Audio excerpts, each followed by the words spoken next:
Айсема 5-класстын окуучусу. Анын сүрөт тартуу жөндөмүн арттыруу максатында ата-энеси балдардын чыгармачылык борборуна берген.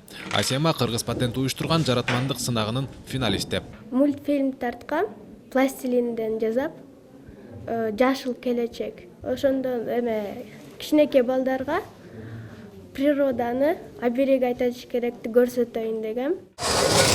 Балдардын чыгармачылыгын өстүрүүгө арналган борбордо жалаң шыктуу өспүрүмдөр чогулган. Маселен 11-класстын окуучусу Нурдин Сыдыгалиев келечекте унаа заводун курууну максат кылат. Ал чогулткан гибриддик оюнчук унаа саатына 40 чакырымды басып өтөт. Нурдин да көптөгөн сынактарда алдыңкы орунда ээлип келет. Унаанын негизги бөлүгүн алмаштыргыдай кылса болот. Мисалы айдоочу Жигули айдаса, кузовун Lamborghiniге которуп алат. Бул үчүн бардык тетиктерин жасап койгонбуз. Гибрид болгондуктан абаны булгабайт.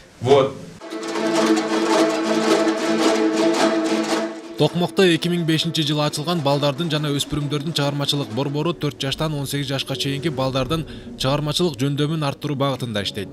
Борбордо мектептен сырткары сүрөт, кол өнөрчүлүк, комуз чертүү, робот жасоо сыяктуу 18 ирим өтүлөт. 700дөн ашык өспүрүмдөрдү тарбиялаган борбордун бюджети тартыш болгондуктан мамлекеттен кошумча каражат бөлүүнү суранышат. Окуучуларыбыздын кийип, бий костюмдарын ата-энелер өздөрү демөөрчүлүк кылып тигип дайындап беришет.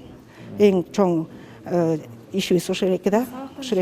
Комузчулар ансамблинин дагы ата-энелери дагы бий костюмдарын тигип беришет да, окуучулардын конкурстук костюмдарды. Почему бы не передать соцобъект, который учителям, врачам, медикам, да, мы вот все хотим? Почему нельзя сделать общежитие такое, приспособить его?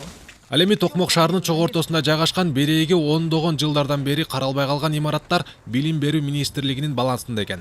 Агартуучулардын турак жайга болгон муктаждыгын чечүү артыкчылыктуу багыттардан экенин айткан вице-премьер-министр имаратты шаардын карамагына өткөрүп берүү тапшырмасын берди. Мына артымда турган имарат бул мурунку столовый. Бул столовойду балдарга жанагы центр развития кылып өткөрүп берелик дегенбиз да. Ошол боюнча бир нече сунуштарны жибергенбиз.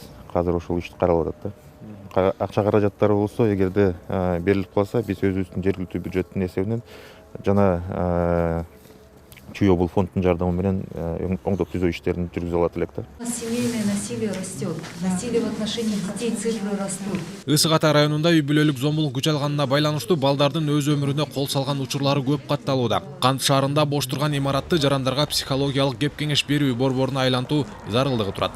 Анын акыркы ээси Токой чарба агенттиги. Союз учурунда салынган имарат балдарга арналган. Кризистик консультативдик борбор ачалы деген ниет бар да.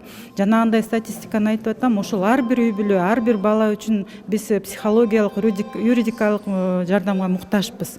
Ошол жерден ошо кризистик борбордон жанагындай кесипкөй адамдарды отургузуп, бир топ оор акыбалдагы үй бүлөгө адамдарга жардам бере алмакчыбыз. Айрым жерлерде спорттук комплекстер жетпей жатса, Чүй облустук олимпиадалык резервдеги адистештирилген балдар өспүрүмдөр мектебин иштете албай бара.